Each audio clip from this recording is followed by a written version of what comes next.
Bien, buenas noches para todos. Solamente mencionar que esta es la sustentación, la primera sustentación de esta noche, que la va a hacer José Antonio Cuya Quicaño, y los jurados van a ser Bernardo Campos, José Espinosa y el que les habla. Entonces, vamos a proponer en esta parte, voy a dirigir esta parte y luego José sería el secretario y Bernardo el vocal. Bien, entiendo que se llama la tesis Práctica y Beneficios de la Oración Intercesora según Santiago 5:13 al 20 para la Iglesia Presbiteriana San Juan, ¿no?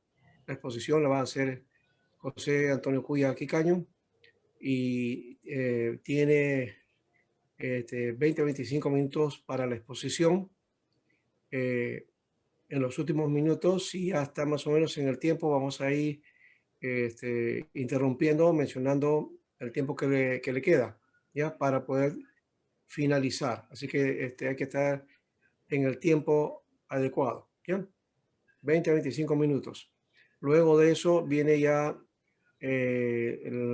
la ronda de preguntas. En la primera, especialmente queremos ver lo de forma, a ver si hay algún detalle de cómo está desarrollada la tesis, el formato y todos los detalles que tienen que ver alrededor de cómo se procesa. Y el segundo es el contenido, es decir, ya la temática propiamente, para trabajar con respecto al tema que está tratando, en este caso, el candidato, ¿no? Y que va a realizar aquí. Entonces tenemos a partir de aquí los de 20 a 25 minutos para su sustentación. Dejamos entonces a José Cuya para que haga su tarea. Adelante y esperamos que tenga un buen tiempo de exposición. Sí, buenas noches, pastores y profesores con todos y compañeros. Bueno, esta oportunidad me ha tocado poder exponer mi tesis, gracias a Dios. Y bueno, no, sin palabras, agradecido con el aporte, la ayuda de muchos profesores y mi asesor también que me ha podido ayudar en este tesis, ¿no? Gracias y bueno, comenzaré con el título, que es Prácticas y beneficios de la oración intercesora, según Santiago, capítulo 5, del 13 al 20, para la Iglesia Presbiteriana San Juan. Y para empezar, voy a empezar con un resumen de lo que se va a tratar la tesis el día de hoy. Y como les decía, profesores, entonces voy a empezar con un resumen, con el que dice, ¿no? Con el presente trabajo de investigación, práctica y beneficio de la oración intercesora, según Santiago del 5 al 13 al 20, para la Iglesia Presbiteriana de San Juan, lo que pretendo es dar respuesta a la inquietud acerca del verdadero significado y los beneficios de una de las prácticas cristianas más importantes, que es la oración intercesora, según Santiago del 5 al 13 al 20. El tipo de investigación que he realizado es descriptiva, exegética, hermenéutica, y cuya finalidad es lo que es conocer, describir y elaborar, explicar y elaborar la aplicación actual de las prácticas y beneficios de la oración intercesora. Esta investigación concluye en que se demuestra que la oración intercesora es una de las demandas de Dios para fortalecer la Iglesia Presbiteriana de San Juan y a la Iglesia en general, trayendo ciertos beneficios para evitar su decadencia espiritual, y hemos podido conocer la perspectiva bíblica de la oración intercesora en el Nuevo Testamento, y también se ha logrado describir la realidad de la comunidad cristiana actual acerca de la oración intercesora. Asimismo se describió la situación social y realizada a partir de la epístola de Santiago, capítulo 5 al 13 al 20, para ver la demanda de Dios a su iglesia, y hemos elaborado también una propuesta metodológica para la práctica de la oración intercesora en la Iglesia Presbiteriana de San Juan, ¿no?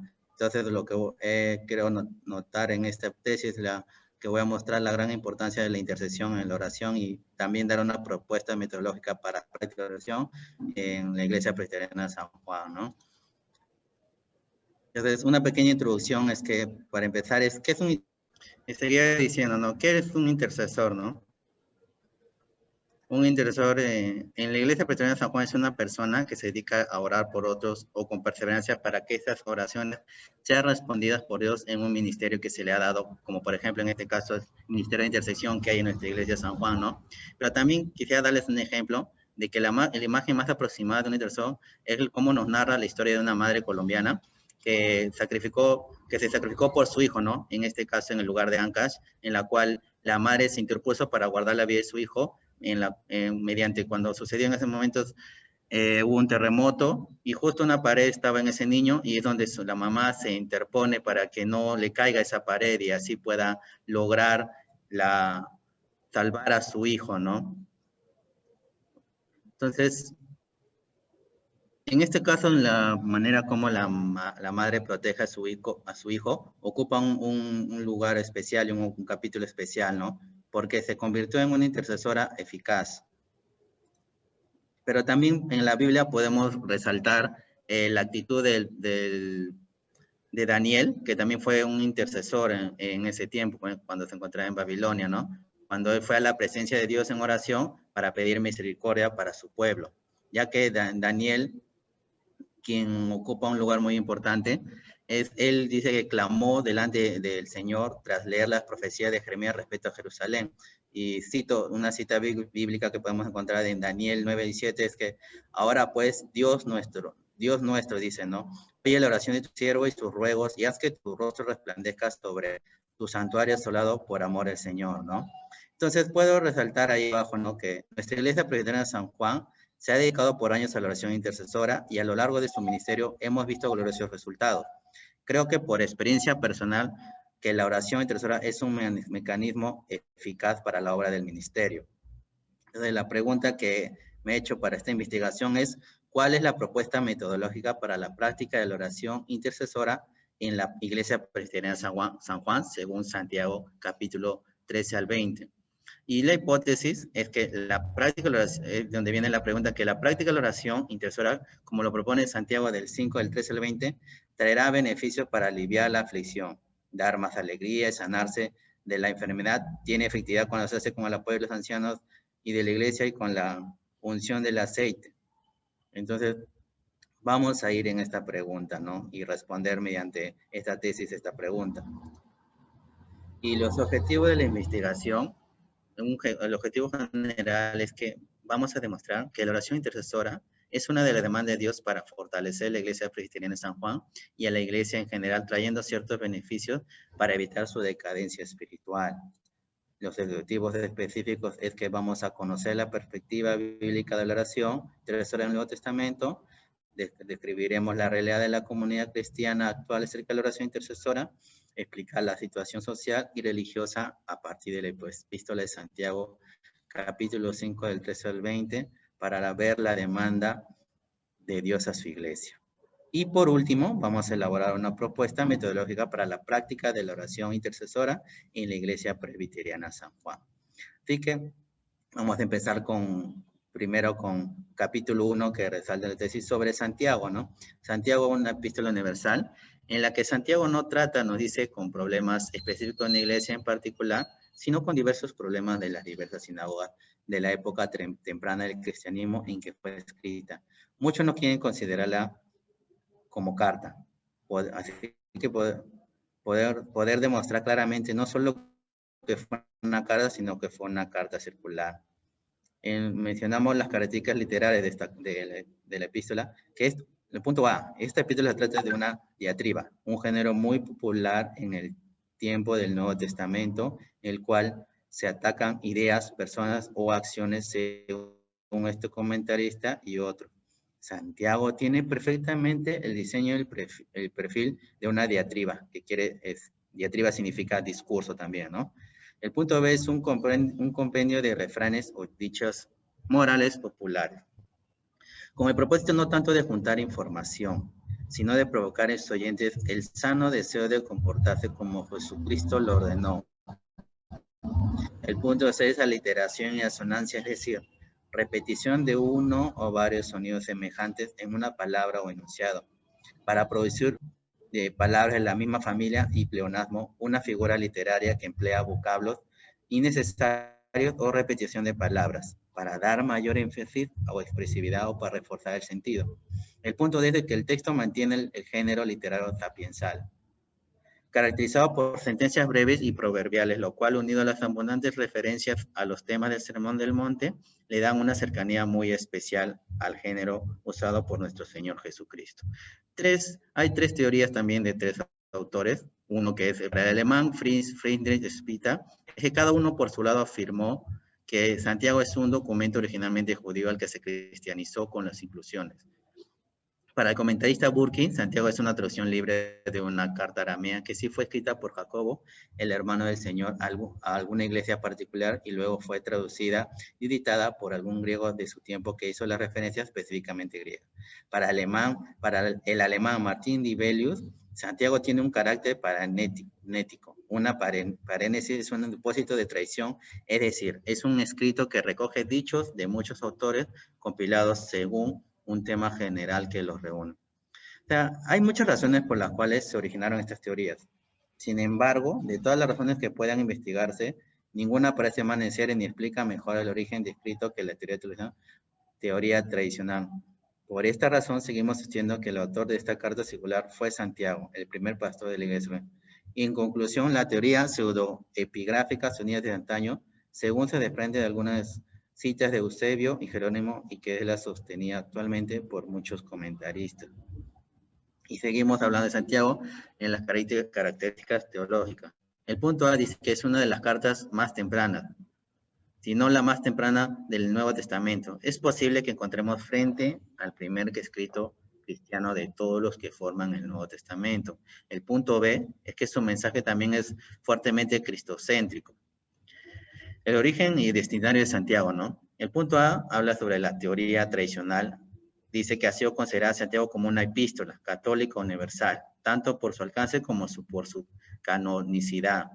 El punto B, para el comentarista Loder Clay, Santiago representa resúmenes de homilias de algún judío cristiano del primer siglo, que hablaba griego y que ponía sus resúmenes en forma de epístolas tradicionales. Y seguimos hablando con Santiago sobre el autor, ¿no? Dos autores mencionan, como Martín Dibelius, que él afirma que es natural que algún cristiano de la época que haya querido que su trabajo tenga resonancia, eligiera autodenominarse hermano del Señor. El punto B dice que Erasmo de Rotterdam y Martín Lutero, por su parte, sostuvieron que esta epístola fue escrita por alguien llamado Santiago, que no sabemos quién era. No debemos olvidar que Jacobo Santiago era un nombre muy común entre los judíos de la época del Nuevo Testamento. Lutero afirmó que debiéramos considerar al autor de la epístola como alguien bueno, piadoso, sincero, que tomó y recopiló muchos de los dichos de los apóstoles. Sin embargo, el Códice Corbiense del siglo X titula esta carta como Epístola de Jacobo, hijo de Zebedeo. En estas tres partes, dice, no parece demasiado probable que alguno de estos Santiago haya sido el autor, al menos no parece más probable que la teoría tradicional. Por esa razón es que sostenemos que el único Santiago que nos queda es Santiago, el hermano del Señor. Sabemos que en vida de Jesús, sus hermanos lo negaron. Y sobre la fecha de Santiago, la teoría pseudoepigráfica necesitaría una fecha tardía en el siglo II. Nuestra suposición es que el autor es Santiago, el medio hermano del Señor, nos hace suponer una fecha más bien temprana, es decir, aproximadamente entre el año 40, cuando fuera nombrado pastor de la iglesia, y el año 61-62, cuando según la tradición fue martirizado. La mayoría de los comentaristas que favorecen la autoría de Santiago piensan que lo correcto sería la última fecha posible, es decir, el año 61, ya que las principales doctrinas del cristianismo están dadas como supuestas en el texto. Las características teológicas ya mencionadas en esta sección favorecen una fecha más bien temprana, ¿no? Por ejemplo, la segunda venida del Señor está viviéndose como muy real e inminente. Hay un orden completo de la iglesia, ya que se mencionan ancianos, pero no obispos, diáconos, los cristianos están reuniéndose todavía en la sinagoga, hay muchos maestros que discuten entre sí, lo que preocupa a Santiago. Todas estas cosas son características de los comienzos del cristianismo, ¿no? Y el propósito de la carta de Santiago lo divide en 3 puntos. El primer propósito de Santiago es animar a la iglesia, el segundo propósito de Santiago es el de corregir los excesos que tan temprano que estas tempranas congregaciones cristianas sin duda estaban experimentando el propósito final de Santiago es señalar la sabiduría de lo alto y animar a sus oyentes a vivir sin ella. Y entramos en el segundo capítulo, y esta parte ya es del exégesis de Santiago, ¿no? De capítulo 5 al 13 al 20. Entonces, un primer punto es el contexto literal de Santiago. El rol de la iglesia en la curación física según Santiago. La sanidad física es una señal en proceso del amor y cuidado de Dios para sus creyentes. Sin embargo, no todos en el Nuevo Testamento eran sanados. Pablo, Trófimo y Epafrodito son casos sui generis. Y también, bueno, estudié las palabras y frases, ¿no? Como ahí mencioné, ¿no? El texto que es Santiago del 5 al 13 al 20, ¿no? Que nos menciona, ¿no? Sobre la aflicción, la alegría, ¿no? Si que alguno está enfermo, ¿no? Lo que debe hacer, y la oración de la oración de fe, y la confesión de vuestras ofensas, y el ejemplo de Elías también, ¿no? Ahí nos está mencionando, y lo que uno debe hacer cuando un hermano se aleja, ha errado de la verdad, ¿no? En este caso. Y bueno, entrando a la estructura de situación de Santiago, ¿no? La referencia precedente al pecado y perdón, ¿no? Ha incitado a hacer una mención a estos temas al cierre de la carta cerca. La apelación paranética es al peligro del pecado de la apostasía, desviándose de la verdad y la necesidad de recuperar al miembro compañero errante. El 2.4, que es las normas para diversas circunstancias, ¿no? Acá ya se enfoca en la parte de la oración por la salud en el libro de Santiago, ¿no?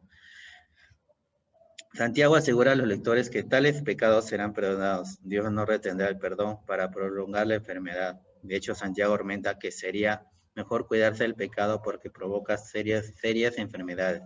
Confesad unos a otros vuestros pecados. No se precisa de un anciano para esto, ya que cada creyente es un sacerdote. Hay valor en confesar de viva voz el pecado y recibir del otro creyente la seguridad de que ha sido perdonado. Y un punto, 2.5, la declaración del propósito, ¿no? El libro de Santiago termina afirmando exactamente por qué ha escrito esta carta. Él afirma el principio que ha estado siguiendo, y algunos de sus lectores han estado desviándose de la verdad, como he visto por los problemas de la iglesia.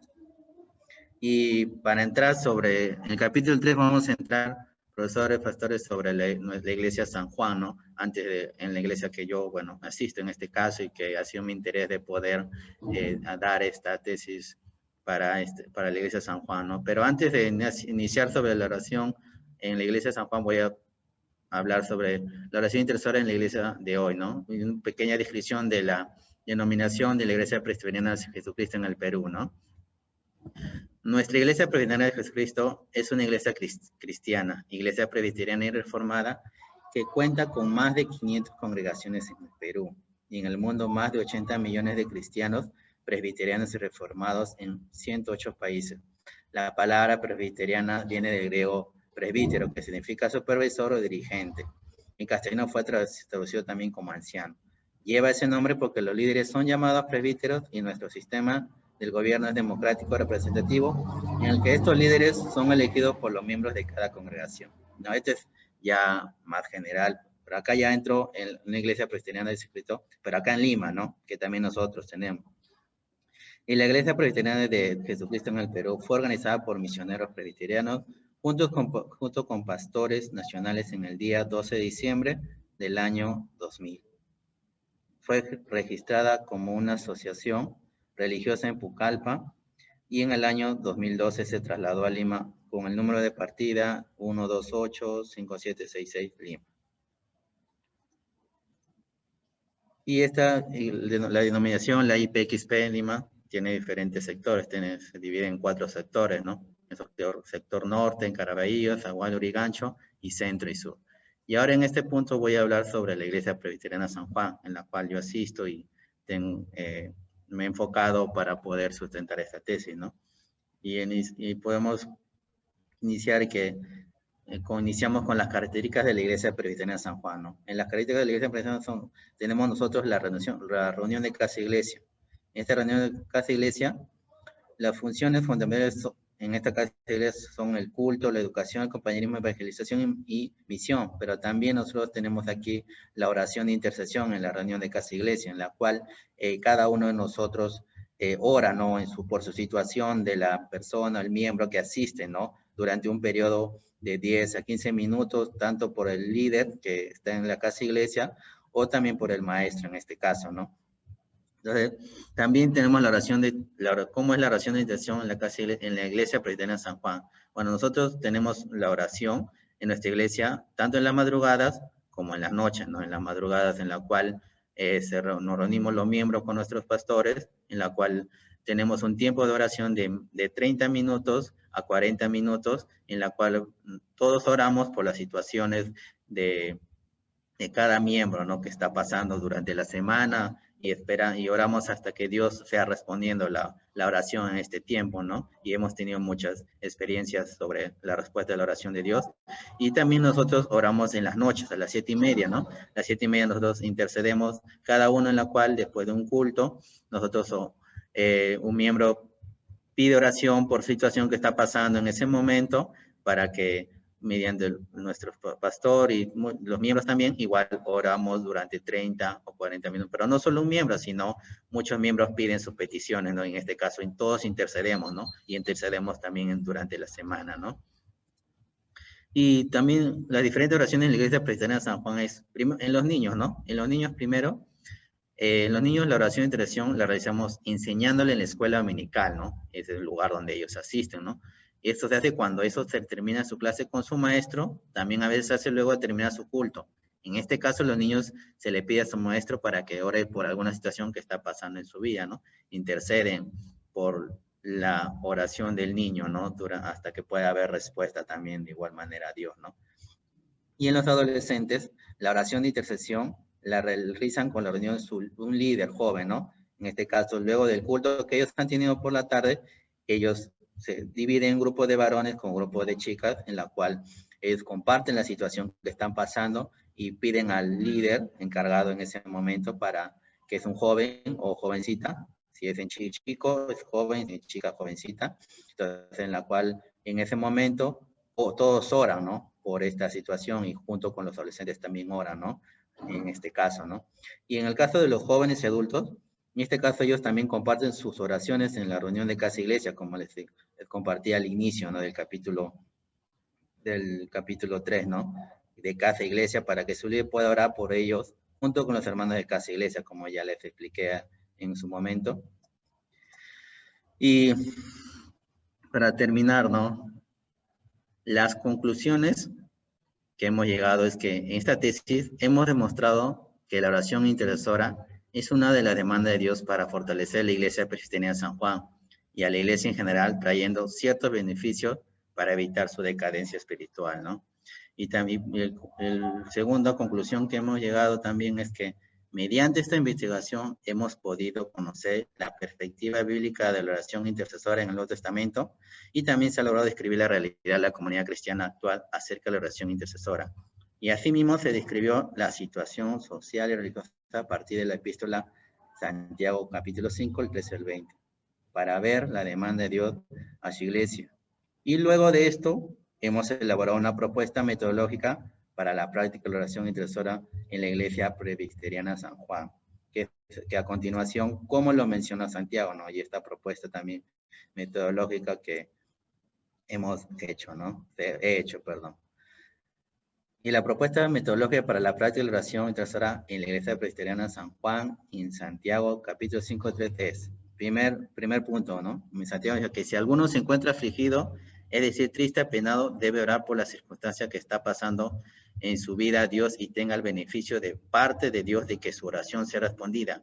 Y la práctica, la aplicación de este primer punto es en este caso, si un hermano de la iglesia presbiteriana, San Juan, llega triste al culto, a causa de los problemas que pueda tener, ya sea familiar, personal, por trabajo o alguna situación, lo que debe hacer en el culto, ya sea del día o de la noche, como mencioné que oramos de madrugada a noche, es orar a Dios durante el tiempo que él decida hacerlo y pueda ver el mismo beneficio en su oración respondida por Dios. Y un segundo punto, ¿no? Que Santiago nos menciona que si se encuentra alegre, lo que debe hacer en esas circunstancias es cantar alabanza. ¿Por qué? Ya que esta también es una manera de orarle a Dios. En este caso, si una hermana de la iglesia presbiteriana, San Juan, se encuentra muy feliz o contento, debe buscar en ese momento alabarle a Dios, quizás con algún himno que recuerda o ha tocado su corazón en algún momento, o también que se canta más en la iglesia, porque también es la manera de que está orando a Dios.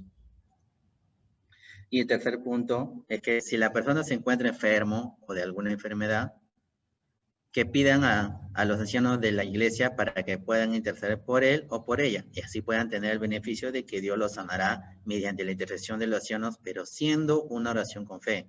Y la aplicación en este caso en la iglesia San Juan es que si se encuentra enfermo, debe ir en este caso a los hermanos Justiniano Guerrera y Antonio Morales, que son los ancianos de la iglesia. Ellos puedan interceder delante de Dios y hasta que Dios sea sanándolo. Pero deben orar con un corazón de fe, es decir, creyendo que será sanado. Y el cuarto punto es cuando alguien comete algún pecado, que cada uno interceda uno por otro, recibiendo el beneficio parte de Dios de ser perdonado y ser sanado. Y en la iglesia de San Juan, en este caso, ¿no? Si un hermano ha cometido un pecado, ya sea en alguna circunstancia de su vida familiar, personal, etcétera, lo que debe hacer es que los ancianos deben interceder a Dios para que sea perdonado su vida. Y quinto, y por último, que si alguno se ha apartado de su fe, debería interceder en oración para que pueda volver esta persona, ya que el hacerlo sabrá su alma. Y la aplicación es que si algún hermano o hermana en la iglesia de San Juan se ha alejado del camino de Dios, lo que debe hacer es que la congregación debe interceder a Dios para que este hermano pueda regresar nuevamente a la iglesia y seguir en el sendero de Dios, ¿no? Y he puesto una nota respecto al tiempo de oración. No hay un tiempo definido, pero normalmente en la iglesia de San Juan se intercede en los cultos durante 30 a 40 minutos, como lo mencioné también. Y respecto a los participantes, sería de acuerdo a la cantidad de hermanos que asisten a los cultos de la iglesia presbiteriana San Juan, que en este caso en nuestra iglesia es de 20 a 30 hermanos más, ¿no? Entonces, de esta manera es como concluyo la tesis de la importancia sobre la intercesión de oración, ¿no? Y bueno, muchas gracias y espero se haya podido entender, ¿no? Muchas gracias. Eso es todo lo que he podido realizar en la tesis sobre mi tema. Muy bien. Gracias por tu participación, José. Has cumplido. Hay unos cuantos minutos más, pero te hemos cedido, ¿no? Pero lo has completado y creo que ha estado en el tiempo. Bien, ahora sí pasamos a las preguntas. Y en la primera parte, entonces, veremos el asunto de forma. Adelante con el jurado. Veo que se cumplen las dos, forma y fondo, salvo por ahí algunas excepciones que de repente a mí se me ha pasado, pero en general me parece bien el trabajo, muy interesante, y luego ya habrá un momento para preguntas o lo puedo hacer de una vez. Si no hay alguna otra cosa, si no, Pastor José, ¿qué dice? Si no, pasamos a contenido, ¿no? Sobre la forma, bueno, he revisado la tesis, me parece que está bien. No tengo cuestiones de forma, solamente tendríamos que ver las cuestiones de contenido, ¿no? Ya, perfecto. Entonces pasamos al contenido. Entonces, Pastor Bernardo. Ya, gracias.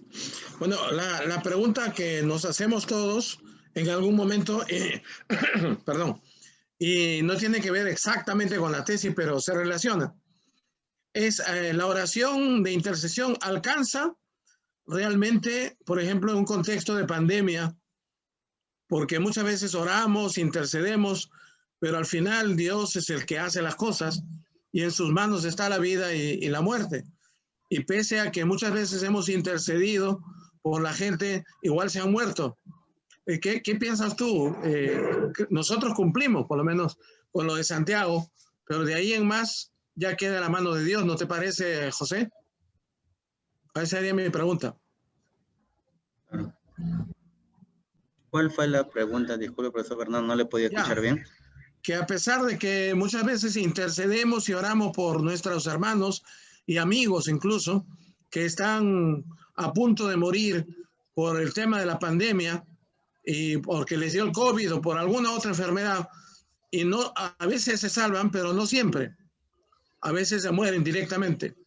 Y entonces nuestra oración intercesora queda como cumplimiento nuestro, como buen deseo, pero al final Dios es el que hace su voluntad. Entonces, ¿cómo compatibilizar nuestra oración intercesora con la voluntad final de Dios?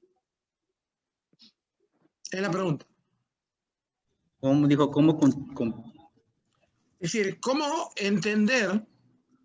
Porque la oración intercesora la cumplimos, Ya, pero no siempre nuestra intercesión es eficaz, porque de por medio está la soberanía de Dios, la claro, voluntad de Dios, ¿no es cierto? sí, Intercedemos, hacemos lo que podemos, pero Dios es el que decide. Y a veces la persona se muere. ya, ¿No creo que en la pastoral claro. habría que incluir algo así como una pastoral que considere la muerte como posibilidad, pese a que hemos intercedido? ¿Qué piensas? No sé si se entiende mi pregunta. Bueno, me acuerdo la pregunta que me dijo, por lo que he entendido, Pastor Bernardo. Pienso que respecto a la oración intercesora, mucho lleva la perseverancia y la importancia, ¿no? Cuando a veces, sí, ¿no? Dios tiene el control de toda situación, ¿no? Sobre todo en esta pandemia, ¿no? Y a veces como que no responde, como no, y a veces hay muerte, ¿no? En este caso, ¿no? Como que podemos ver de los pastores que últimamente ha pasado, ¿no? O algunos hermanos, depende de la iglesia, ¿no? O la falta de práctica de la oración intercesora, ¿no? Sino seguir haciéndolo, ¿no? En todo momento, en todo tiempo, porque esa es la importancia, ¿no? Muchos cuando tienden a ver que no ven una respuesta efectiva o buena, quizás en el camino se desaniman, hablando generalmente de la iglesia, ¿no? Se desaniman y ya no siguen orando, siguen intercediendo y su corazón ya no busca la respuesta de Dios, sino se aparta de Dios. Muy bien. Tengo otra pregunta, no sé si puedo de una vez para terminar. Sí, profesor. Ok, la otra pregunta es, ¿la oración intercesora nuestra es diferente o igual a la de Jesús, a la intercesión de Jesús? Jesús ora e intercede por nosotros para nuestra salvación. ¿Alcanzará nuestra oración intercesora para la salvación de alguien? Sí, si nuestra oración es perseverante, la oración es muy perseverante, la perseverancia es muy importante, la paciencia en la oración intercesora. Ok, no Nuestra oración contradice intercesora sí entonces, llegaría. no se contradice con la doctrina presbiteriana, calvinista de la salvación. Depende entonces de mi ¿Perdón? intercesión. Dependería la salvación de mi intercesión.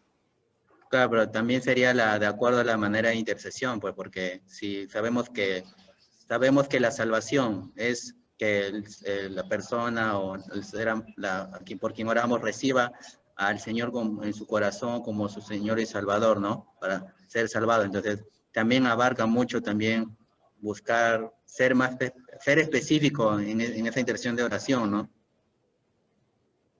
Quiere decir que si bajo la guardia no soy persistente, esa persona podría no salvarse. Eso sería No una podría posición asegurar, pero sería más arminiano que calvinista, ¿no?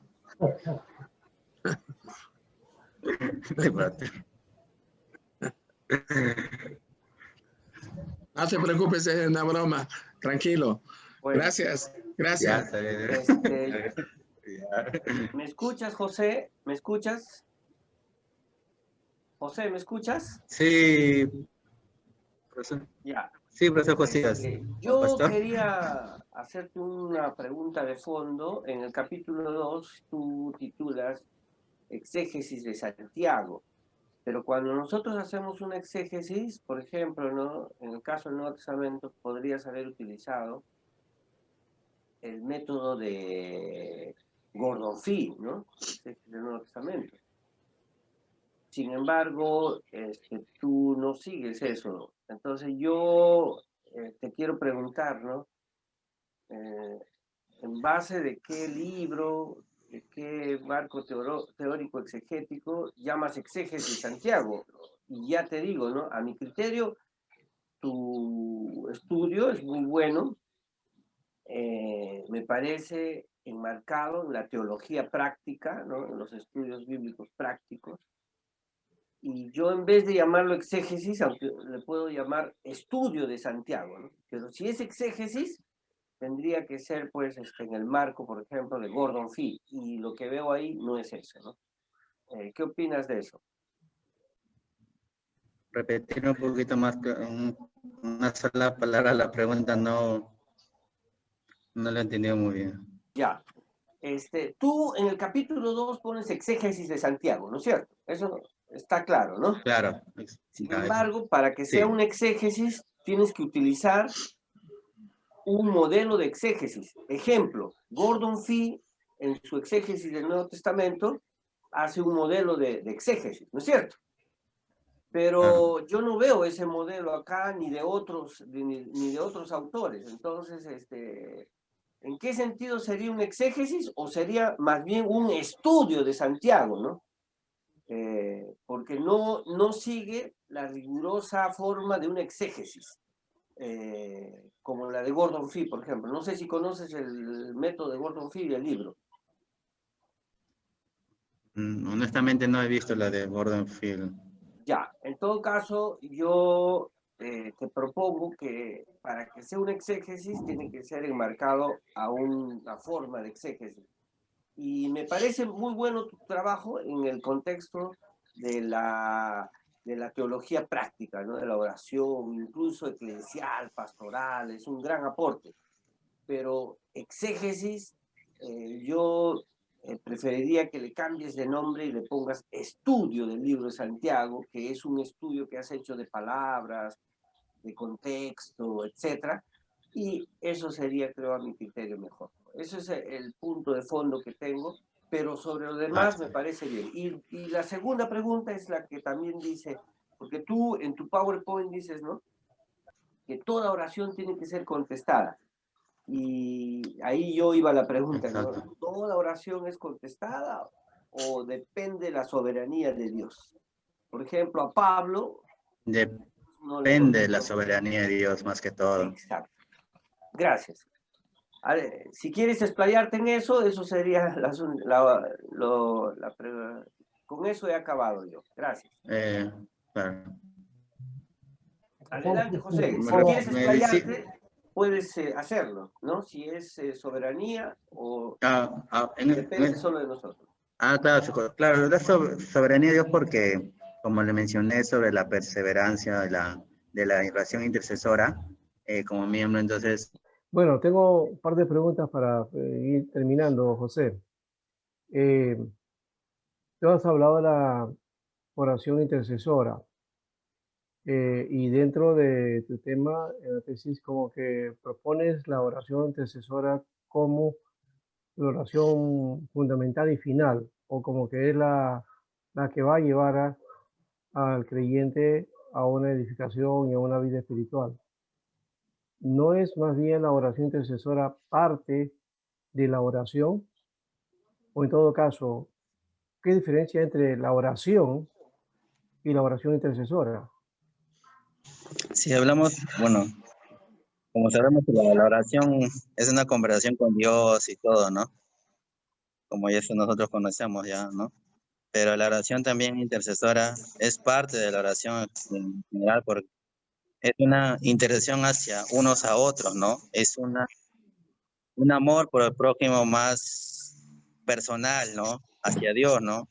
Que nosotros podemos orar, sí, oramos generalmente, ¿no? Por la salud de las personas y etc., ¿no? Pero cuando también al orar por otros, en este caso estoy especificando la iglesia de San Juan, ¿no? En este caso, ¿no? Es para poder realizar una manera, ¿no? Un método. No digo que va a ser para toda la iglesia, sino es un método también, ¿no? Es una manera, ¿no? Para recordar la importancia de la oración intercesora, ¿no? Cuán importante es, ¿no? Muy bien. La oración intercesora es importante, pero realizar la vida de oración, la oración intercesora te puede impulsar a buscar a Dios, pero también a buscar el obrar de Dios en ese pedido o en lo que tú estás poniendo en las manos de Dios. Claro. También la oración no es para nosotros ponernos en las manos de Dios y creo que aquí hay que hacer la diferencia en todo caso, ¿no? Es cuál es la oración que deberíamos tener para fortalecer nuestra vida espiritual, para ir desarrollando. ¿Es la oración intercesora o es la oración de intimidad con Dios, en la búsqueda de Dios? Es otra pregunta, ¿no, profesor? Sí, O sea, me dice si me dijo, o sea, la oración intercesora o la oración de buscar relación con Dios, ¿no? sí. O sea, normalmente la oración, o sea, no minorizo la oración en sí, sino la oración en sí es, bueno, cuando uno busca a Dios, ¿no? O sea, prácticamente siempre es personalmente, ¿no? Pero la intercesión, como resalté en la tesis, busca mucho la perseverancia hacia la respuesta de Dios, ¿no? La soberanía de Dios, ¿no? Hacia una petición que sea, ya sea familiar o laboral o diferente, ¿no? En este caso, ¿no? Lleva mucho la oración de intercesión de parte de Dios, nos lleva a la perseverancia, a ver por los demás, ¿no? Más que todo eso también, ¿no? Hacia el Ujú. prójimo, ¿no? Muy bien. Muy bien. Y creo que de alguna manera está respondiendo a la pregunta del pastor Bernardo, ¿no? Porque has hablado de la oración intercesora bajo la soberanía de Dios, la respuesta bajo la soberanía de Dios. Entonces creo que ahí está más completo lo que era el propósito, porque parecía que estabas yendo por otro lado. Parecía casi una respuesta arminiana anteriormente, ahora creo que te has centrado. ¿No? Sí, muy bien. Entonces, bueno, gracias José por tu participación. Creo que ya damos por terminado esta parte y vamos a los jurados a ver y a deliberar en tu tarea. Así que Pastor Timoteo nos va a llevar a otra sala y Ya, vas a estar tú en la espera aquí de unos minutos y volvemos para la decisión final. ¿Ya? ya, está bien.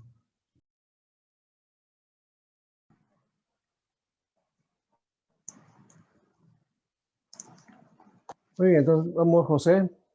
No sé si puedes poner tu cámara para poder darte la definición del jurado. Ah, no está. Sí, por ahí Ya está. está. No, Perfecto. no se apague porque está poquito. Ya, correcto. Sí, lo vamos a hacer lo más corto posible para que así puedas, con tu carga que te queda, pues pueda saber qué cosa ha decidido el jurado. Bien, dentro del trabajo de la tesis práctica y beneficios de la oración intercesora, según Santiago 5, 13 al 20, para la Iglesia Presbiteriana de San Juan, el jurado ha decidido que aprobar ¿cómo se llama? Mayoría no es, ¿no? Es Unanimidad, ¿no? por unanimidad, sí, exactamente.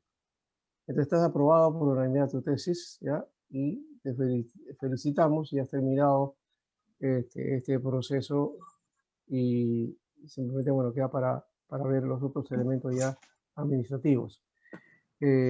Vamos a tener una palabra de oración para terminar en esta parte y bueno, bienvenido, ya entonces eres parte de los egresados con sustentación, ¿ya?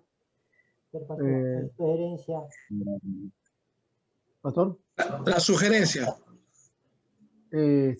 Sí, claro, la sugerencia es que cambies en la parte que tú has titulado como exégesis, pongas un estudio de Santiago, ¿no? De la parte que tú has analizado. ¿Ya? Esa es la única sugerencia que tiene que cambiar.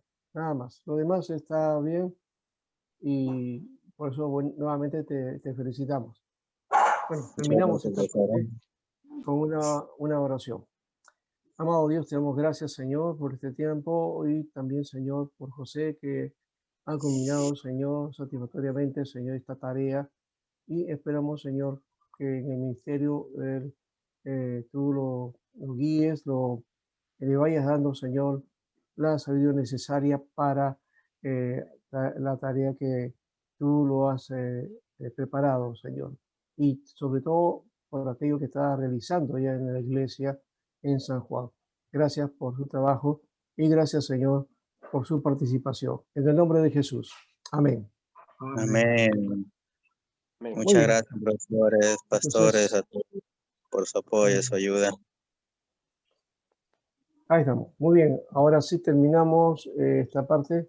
Cerramos con esta sustentación y dentro de unos 10 minutos volvemos para la siguiente. ¿Ya? A las 8:30, esperando que los hermanos, y está el hermano Alfredo aquí, ¿ya? Y esperamos que los demás hermanos también del grupo que corresponde, que es la última sustentación, y entiendo que es la última también como seminario teológico presbiteriano. Ya no va a haber más sustentaciones. Aquí terminan todas las sustentaciones. Bien. Muy bien. ¿Ya? Vamos al descanso un poco. Gracias, José. Gracias a todos. Muchas Hasta- bendiciones. Felicitaciones.